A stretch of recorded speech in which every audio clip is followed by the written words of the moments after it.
Welcome to All Autism Talk, connecting the autism community one podcast at a time. Our podcast offers friendly conversations with inspiring individuals in the autism community. All Autism Talk is brought to you by Learn Behavioral and the Learn Provider Network. Now here's your host. Hi, everybody. Welcome to All Autism Talk. Our podcast is brought to you by Learn Behavioral, a leading ABA provider serving families across the country. I'm your host, Katherine Johnson. Richard Grinker was supposed to have been the fourth generation in a long line of psychoanalysts. Instead, he chose the field of social anthropology, and today is a professor of anthropology and international affairs at George Washington University in Washington, D.C. He is also father to a woman with autism and author of many books, including the one we're talking about today, Nobody's Normal: How Culture Created the Stigma of Mental Illness. We pride ourselves on having a variety of different voices and perspectives on this podcast, and I really enjoyed this conversation because it was from a vantage point I don't think we've ever had on the show, which is that of an anthropologist. I loved hearing his viewpoints on autism, neurodiversity, and how other cultures view mental health, and most of all, how to combat stigma. I hope you enjoy it.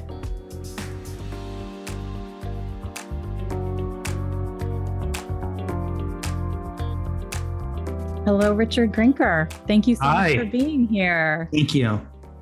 I must tell you, I thoroughly enjoyed your book. And I think that it comes at a really perfect time because our society seems to be undergoing this seismic shift in perspective. And in the face of this movement toward greater understanding of and acceptance of differences, your book brings in a historical context of how previous societies and actually also how current cultures, other cultures view and treat mental illness. And I just wanted to thank you for putting out all of this amazing information because I have to say, so much of it was brand new to me. And I think that it's stuff that people who work in mental health really should know. So I'm recommending that our listeners put this on their list. Well, thanks so much. Nobody's Normal was many years in the making. And I'm proud of it. And I think that there are a lot of take-home messages for people, not just on the spectrum, but who have dealt with any disability, and particularly any disability that comes with any kind of moral judgment that one is aware of or trying to avoid. Agreed. I'd like to start actually with how you chose the field of cultural anthropology, because that wasn't the career that your family expected of you. No, that's true. My great-grandfather was a psychiatrist and neurologist. My grandfather was a psychiatrist and neurologist. My father was a psychiatrist and psychoanalyst. My wife is a psychiatrist. All roads were leading in that direction. And I have to say that I idealized my father and my grandfather so much. Never met my great-grandfather. He passed away in the 1920s.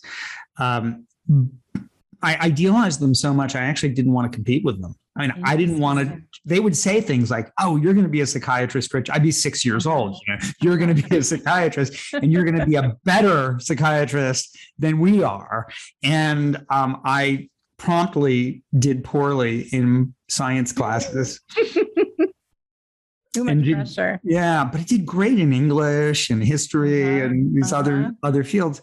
And I liked to write even, as a child. So the wonderful thing about cultural anthropology for me when I discovered it in college was that it provided a perspective that you couldn't find anywhere else.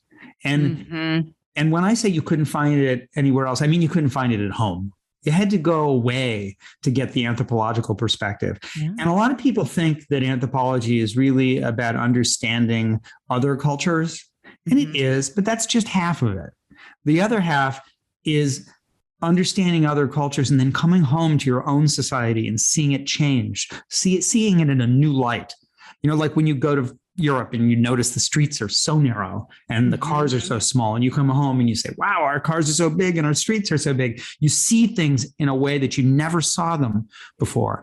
And that's given me a perspective on psychiatry, on mental illness, and very much so on autism. One of the things that you talk about in your book that caused me to see things differently was the story about how the DSM came about. And I think since our podcast is about things that are sort of related to autism, our listeners are very familiar with the DSM. And I think it's fascinating why and how it happened. Can you tell us the story? Well, yeah. I mean, you're asking me about the first one, the very first DSM. One. Yeah. It was not called the DSM. What was it called? It was called the... Well, the first DSM was the DSM-1, but it was itself an adaptation of a previous manual that I'll tell you about. I mean, so the history of the mental health professions and also the study of developmental disabilities is one that's like a roller coaster. It ebbs and flows, and sometimes people are doing all of this research and thinking about mental illnesses and developmental disabilities is important. And then there are other times in our history where we hide it. We don't talk about it. We don't think it has much of a prevalence. And what World War II did, and World War I as well, is that it showed for the first time just how common mental disorders were, and that people who suffered from the traumas of war or from mental illnesses just because they're human beings during wartime were not considered to be abnormal men or women. They were considered to be normal men and women in abnormal circumstances. But nonetheless, doctors thought, this is a lot of mental illness. 25% of all discharges in World War II were for mental illnesses. 25%. That's, hundreds and hundreds of thousands, right? So after the war, Harry Truman says, we better do something about this. We can leverage what we've learned in the war to make some real progress. He founds the DSM, the NIMH, National Institute of Mental Health. Mm-hmm. He then tells promotes fundraising for psychiatry programs in universities and psychology programs too, particularly with psychological testing. And now to answer your question, he orders the Navy to adapt the Army Manual of Mental Disorders called Medical 203 into something for the civilian population. And that became the DSM-1. And so when people don't pay attention to military history or military psychiatry, they make a big mistake, because so much of what we think about today in terms of in mental health, but also developmental disabilities, comes from the military, which is not to say war is good, but it is to say that wars aren't just aberrations in our lives. They can change things. They can be productive in a way that we didn't anticipate. And I thought it was so interesting. One of the things that you said about it, and I'm obviously paraphrasing here, so correct me if I get anything wrong, is that within the DSM, it's basically a list of things that we can't, a list of illnesses that we can't explain. Because once you can explain it by a cause or by you identify a gene, it comes out of the DSM. That's right. Everything, with very few exceptions, everything in the DSM is a condition without a known cause. And I feel like that's just such a good illustration of one of the major points that you make in the book, which is that this naming of and categorization of mental suffering is largely of our own invention. Well, this is why we can't look at some of these things and say, oh, well, that's real. That is a condition that we know exists in the same way that we know that like a blockage of an artery is real. Mm-hmm. And so what we have in the DSM are frameworks and diagnostic frameworks that one hopes will be beneficial. And we use those frameworks if they're beneficial. I think Asperger's is a great example for this, right? Because Asperger's was in the DSM briefly. It was in the 1994 to 2013. And the doctors will tell you that the reason Asperger's came out of the DSM was because even the most reliable neuropsych testers couldn't reliably distinguish between subtypes of autism. But the reality is that any of these things are just frameworks for helping us understand ourselves. And Asperger's was needed at a time when parents and educators really desperately wanted a term for autism that was for people who didn't have language delay and who were perhaps very, very promising in school, and what we sometimes have referred to as higher functioning. That was a word that was introduced for that, because the word autism was just so stigmatizing and indexed a very one part of the population of more sort of seriously involved people, including people who might need 24/7 care. But once we destigmatized autism, once the neurodiversity movement really got going, and we destigmatized it, everybody was okay with the word autism, and we didn't need that word Asperger's anymore. And it's not that scientists made mistakes or were stupid or anything like that. It's that these things do their job, right? I mean, there's a quote in the book, and I also have the quote in Unstrange Minds, my previous book, in which Judy Rappaport said, who was a very rigorous child psychiatrist who ran child psychiatry at NIMH for years, said, I'm a rigorous scientist. I'm only going to follow, the rules and the criteria and the DSM. But when it comes to my patients, I'll call a kid a zebra if that will get that kid into the right classroom. Yeah, absolutely.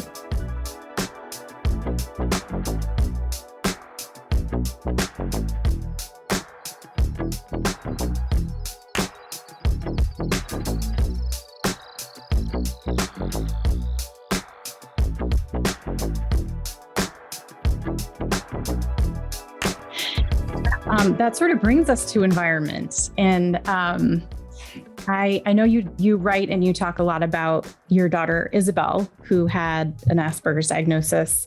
No, never had an Asperger's diagnosis. Oh, Asperger's. No. Was it autism? Never. Always autism. Got it. Oh, okay. But actually, I want to ask you about your other daughter, Olivia, because there's a quote in your book that I think she was in college, maybe even in high school. And I'm just so blown away by this, where she's interviewing her grandfather about.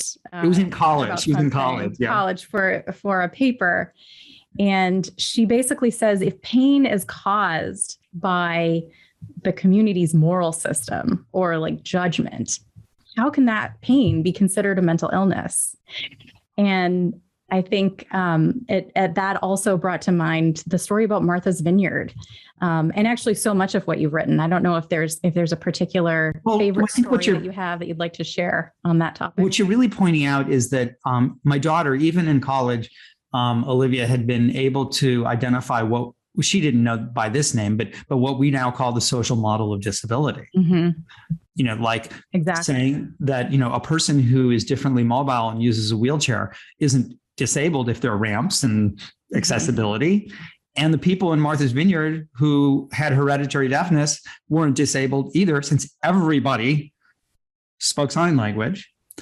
And what this conversation was that she was having with her 90-year-old grandfather was that he was saying that he treated so many very depressed, anxious gay men and women in his psychiatric practice, and he thought that homosexuality caused pain.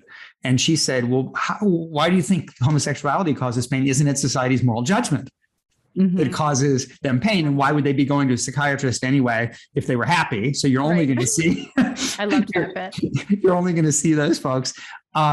But, it's funny that you bring up that topic too. I don't mean to change the topic or go off on a tangent, but recently somebody did at a medical school lecture I gave said, but there are objective things we can see as psychiatrists. Like you can see them and they're real. And how can we be critical of these constructs?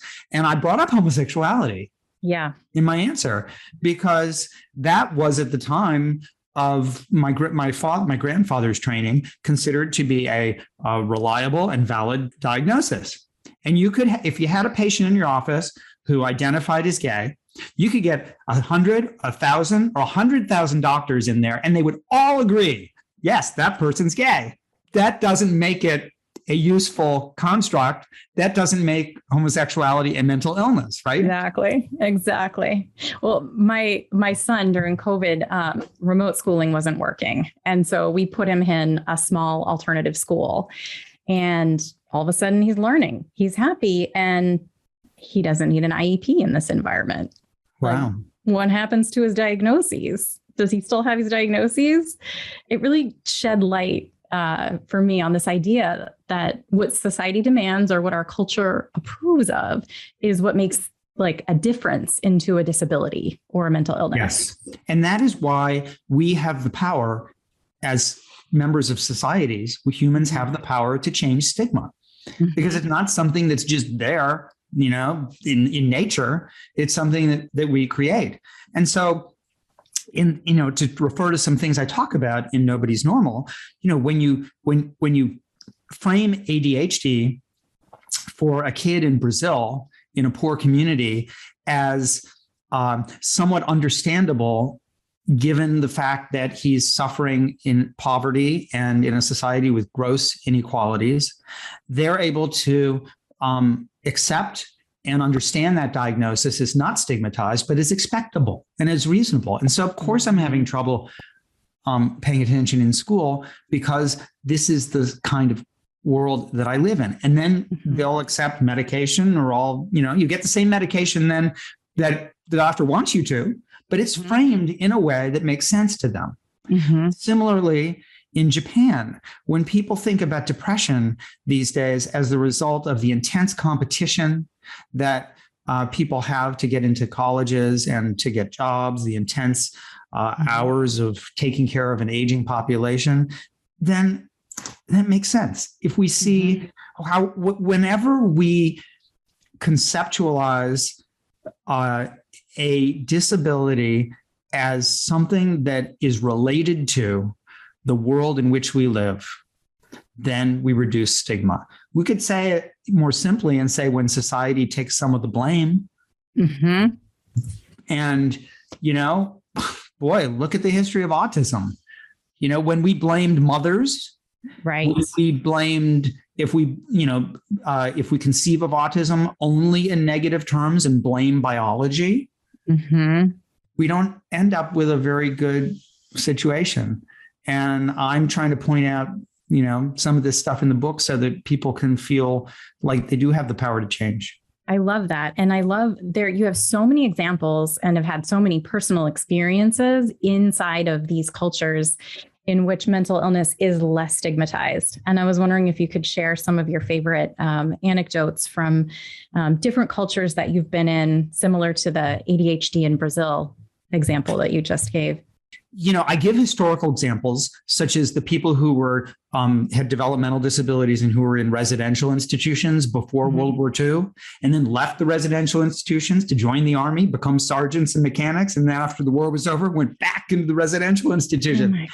But I've had these experiences in other cultures too, where you see very inspiring situations. And particularly when you have children and adults with autism or other disabilities that are living in extended families in large communities, where they're not expected to be, like the independent capitalist autonomous producer that de Tocqueville wrote about for The Ideal American. So I met this one little boy named Geshe, and Geshe is nonverbal, and he is sort of, would be your kind of an obvious case of autism, I would think, for a clinician if they saw him. I'm not a clinician, but just giving you my impression. Okay. Geshe's parents, I asked if they'd ever taken him to the doctor, and they said, no, well, he's not sick. We haven't taken him to the doctor for this because he once had measles, and we took him to the doctor for that. But they were just so proud of him because he was one of the best goat herders in the village. He also had an uncanny ability to remember where people put things. And so if tools were lost, he would find them. Valuable. And then I asked him this question that I always criticize people for asking me. And, every autistic parent is asked this at some point: will your child live independently one day? And I'm kicking myself because I asked him that question too, the father. And he said, why would he ever do that? Why would he ever live in? Because that just wouldn't make sense, That would be very strange. Yeah. Why would someone live without their family? And I said, yeah, but one day you and your wife will die. And he said, yeah. And I said, and then what will you do? And he said, well, do you mean everyone's going to die in the village? Like, he just couldn't make sense of what I was saying. And it was important to me to hear those things and to see those kinds of examples, because I'm not saying that Geshe is never bullied. I'm not saying that Geshe doesn't suffer, but he's not considered an outcast. Mm-hmm. He's not marginalized. He's considered an important and essential part of the community. He has a place there. Mm-hmm. That sort of brings up, you mentioned capitalism, and I think, you come back to that theme a lot in your book about sort of what our society expects of us. And it seems to me that we have sort of like created a lot of disabilities, created a lot of mental illnesses just by virtue of what our society expects of us. We want people to be autonomous. We want people to be productive. We want people to be working at things that make money. And so I'm just wondering, since we are in this culture that we are in, and yet we have models of other cultures like the one that you just mentioned, where people are valued for their strengths, not necessarily not necessarily put into a box of having to have specific strengths in order to have worth. How do we get from here to there? How do we change a culture? Well, I think it's very hard to achieve change, but when we identify what it is that we need to change, then at least we're taking a step in the right direction. If we just tell people, don't stigmatize, that doesn't do anything. We need to find out what the source of stigma is. And if the source of stigma is that our ideal individual is a maximizer, producing, living independently and autonomous and accountable only to themselves, then we need to attack that.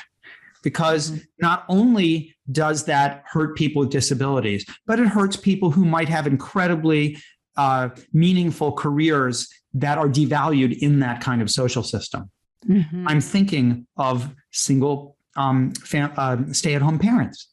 Yeah. If you're a stay-at-home parent, I mean, you're not mm-hmm. producing wealth mm-hmm. in the bank account. If you're a stay-at-home mom or dad, does that mean you're disabled? Well, in our society, in effect, it does. What does it say about somebody who wants to become an artist or mm-hmm. wants to do volunteer work? Mm-hmm. And what does it say about a person with a disability who loves a job that we consider to be low status, or their family is considered to be low status? I'm thinking of a girl that and her family that I interviewed, where the mother is just so deeply unhappy that her daughter is a grocery bagger at a grocery store in their neighborhood.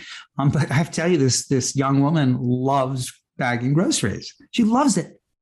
She loves it because she's got structure. She's good at it. Mm-hmm. She gets lots of positive reinforcement. She has the same clientele pretty much that she sees, and people know her by name. I mean, she has such a meaningful life. Mm-hmm. She's out and working and has a social network at work. And, this is the kind of thing that people with autism couldn't have had very much mm-hmm. in the past.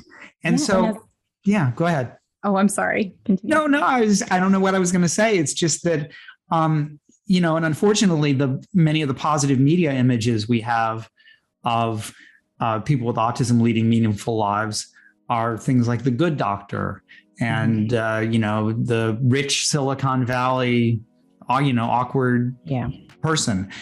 And that's one kind of person, but that's not most people with autism. And we should be able to value other forms of life.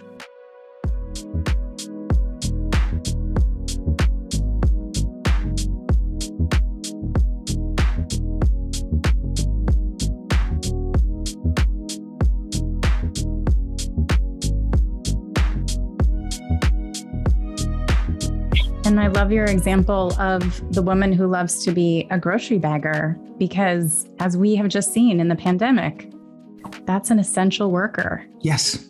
That's if she can, those were the jobs that sort of kept the lines of production going and kept people, able to. Well, I know, kept society going. I know. And I mean, just to bring it home to my own daughter, she was considered an essential worker during the pandemic because she takes care of mice and other rodents in an animal research lab.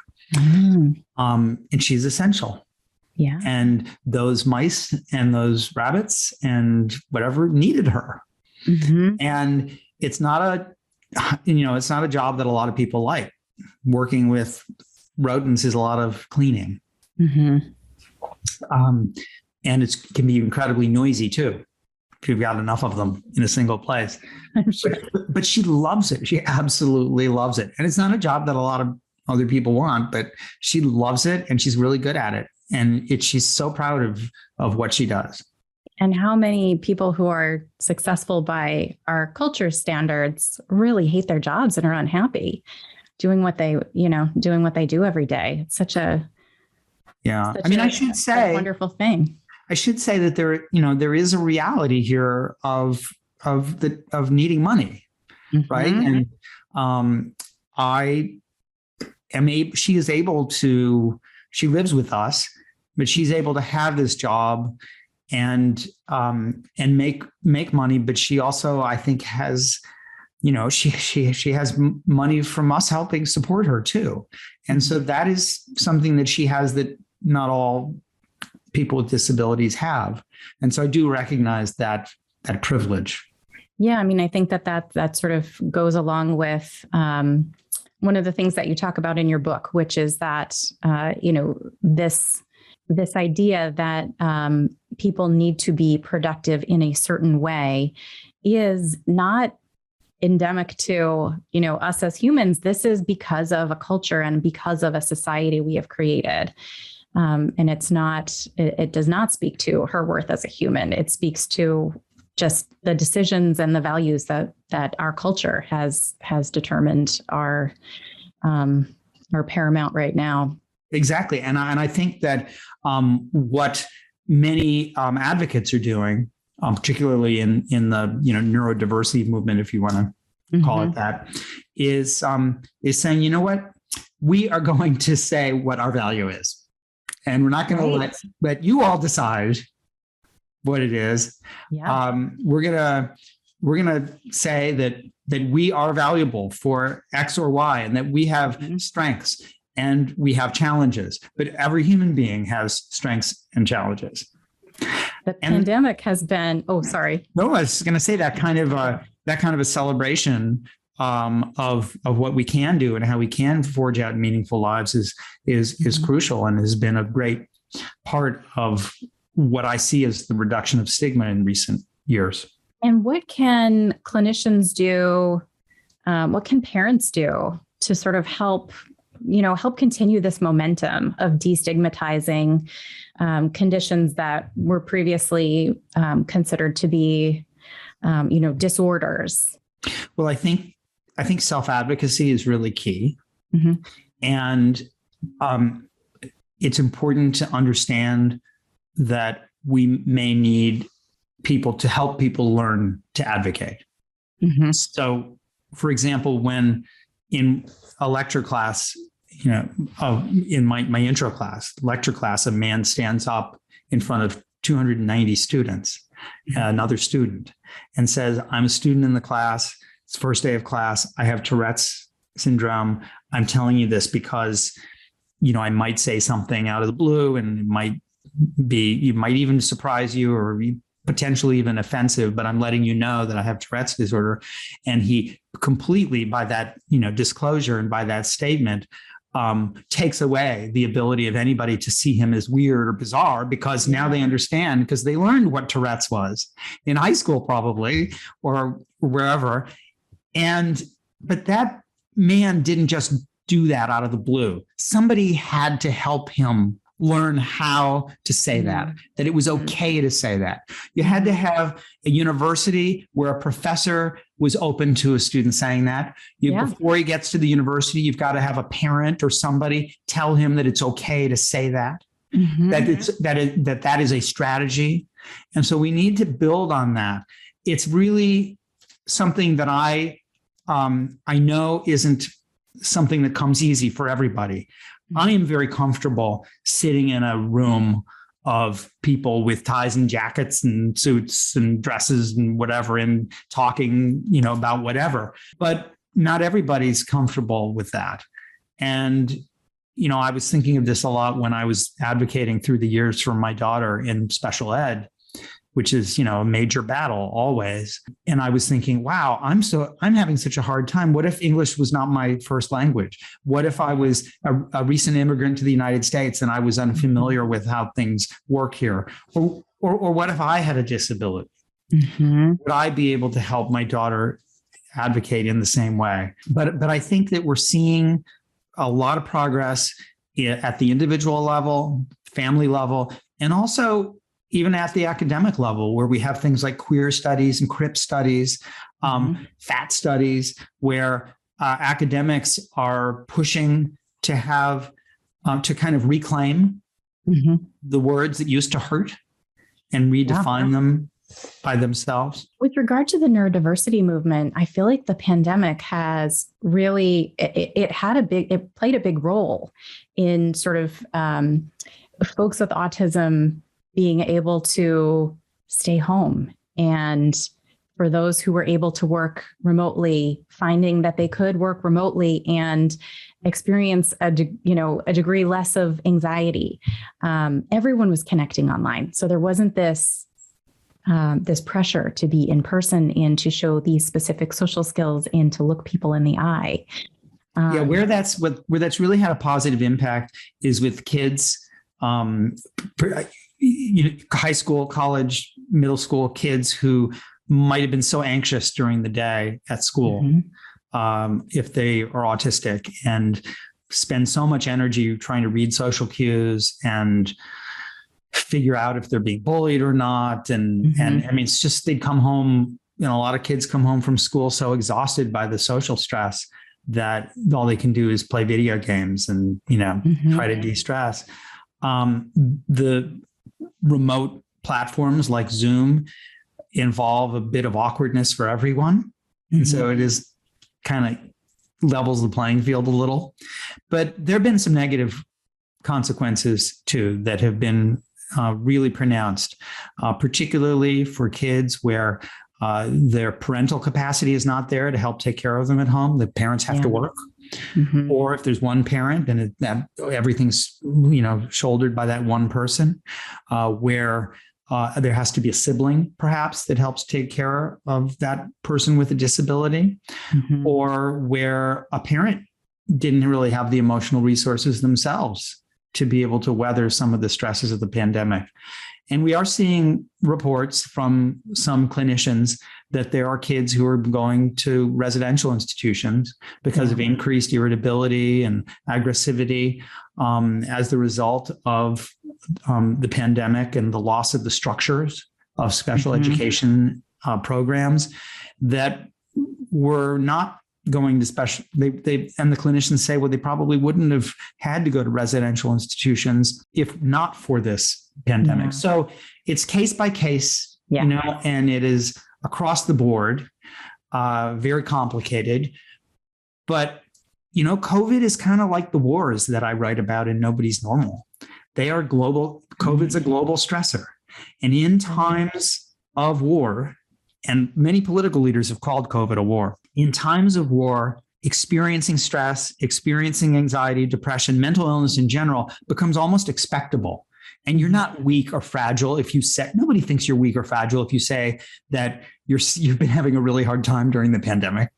Right. It's like it's become reasonable. And that's what has happened in wars too.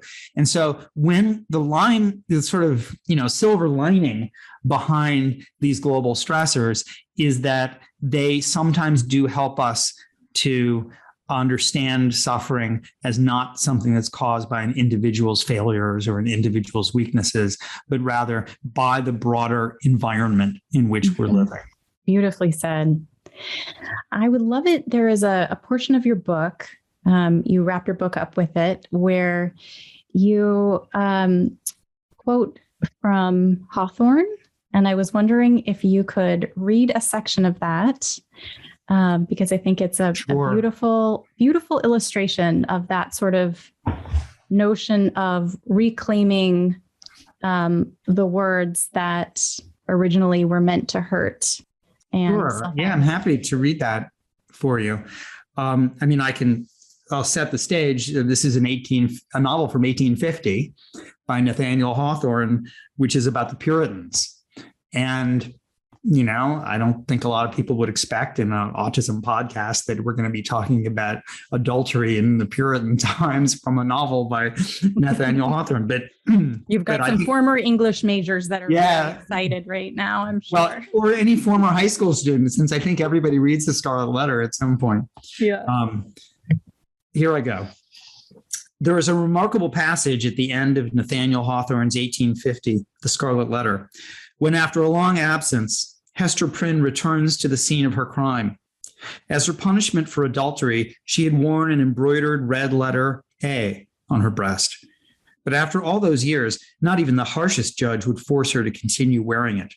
She decides of her own free will to keep it fastened to her blouse because, the narrator tells us, quote, the scarlet letter ceased to be a stigma which attracted the world's scorn and bitterness, and became a type of something to be sorrowed over and looked upon with awe, yet with reverence too. The village now saw her as a source of comfort and strength, not as a person stained with sin. When people suffered the dreary burden of a heart, especially in matters of love or misplaced passion, they visited her cottage for counsel. They knew Hester would understand their pain. The goal of the punishment was to marginalize Hester from society. But by claiming adultery for herself, as if with the pride of a 21st century LGBTQ advocate who has reclaimed the word queer from the bigots, she makes the letter a mark of dignity and experience rather than of shame.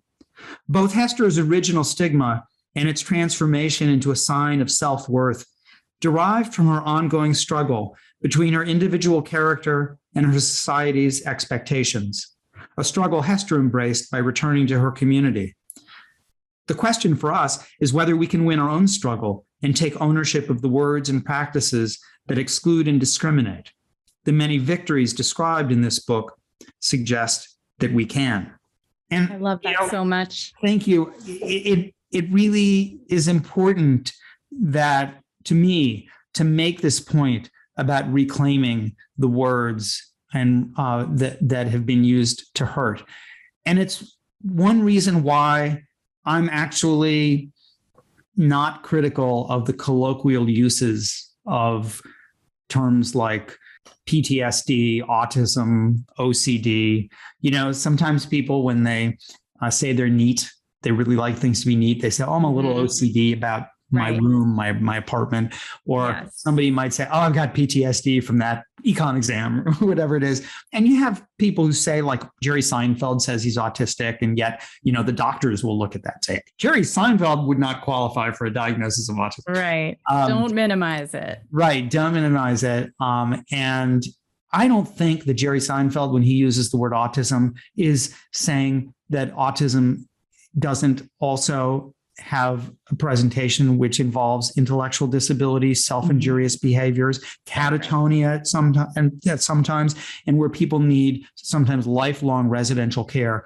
When the student talks about having PTSD from an exam, they're not ignoring just how debilitating and painful PTSD can be from all sorts of violence and other forms of trauma.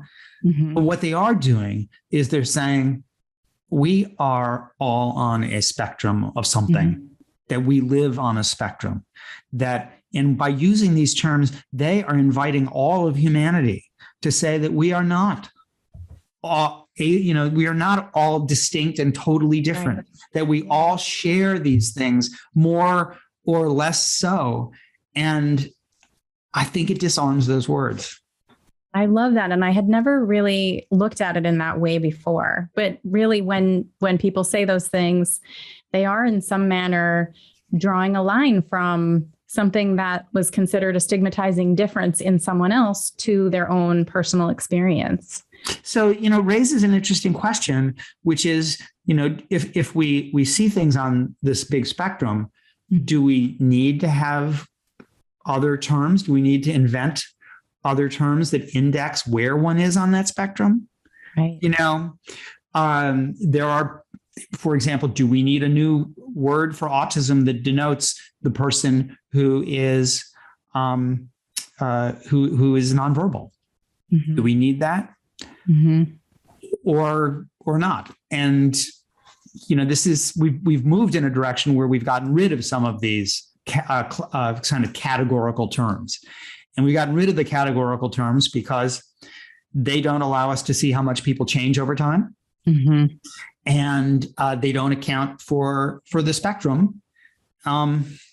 Asperger's, no psychiatric tester could ever reliably distinguish between subtypes of autism. Mm-hmm. Yeah, but we used it because we felt we needed it at a particular time. We don't need it so much anymore. So, I don't have an answer to this question. I'm just sort of raising it with you as a query. Yeah, I think it's an interesting question. I think, as a clinician, my gut response is the diagnosis is only useful if it helps you determine what is helpful to the person. And whether or not a diagnosis is helpful to the person, I think that's a long discussion in and of itself. And I think it varies by type of difference. Well, and what is going to benefit somebody with one, the diagnoses aren't one size fits all either. So even if you had a very specific diagnosis, like if we had it like, autism subtype 1.2.5 or something, right? Not every person with that diagnosis is going to need the same thing. Exactly. Even if it's really, really specific, right? Mm-hmm. So I don't know, the jury's out on that. We'll see. I think that what we have seen over the course of the history of mental health and the study of developmental disabilities is a kind of seesaw where sometimes we get more general and sometimes we get more specific, and we'll see what happens in the future. We will see. Richard, this has been enlightening. I'm so happy to have gotten to talk to you. It was a pleasure. Thanks so much for the opportunity.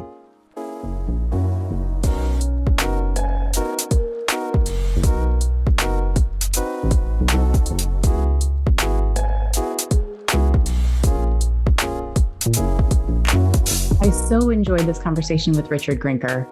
My big takeaway from all of the topics we discussed was just a feeling of hopefulness that we as a society continue to learn from the past and from other cultures, and that through our own awareness and advocacy, we can help society evolve in how we treat one another and more effectively support those who need it. You can listen to our other episodes on Apple Podcasts or wherever you find your podcasts. We appreciate your reviews and ratings if you're so inclined. If you have show ideas or a question for us, email us at allautismtalk@learnbehavioral.com or find us on Instagram or Facebook at Autism Therapies. Thanks for tuning in. See you next time. We hope you've enjoyed today's episode of All Autism Talk. This podcast is brought to you by Learn Behavioral, the leading network of providers serving children with autism and other special needs. Visit us at learnbehavioral.com. Listen to previous episodes at allautismtalk.com, on iTunes, Apple Podcasts, or wherever you get your podcasts. All Autism Talk, connecting the autism community one podcast at a time.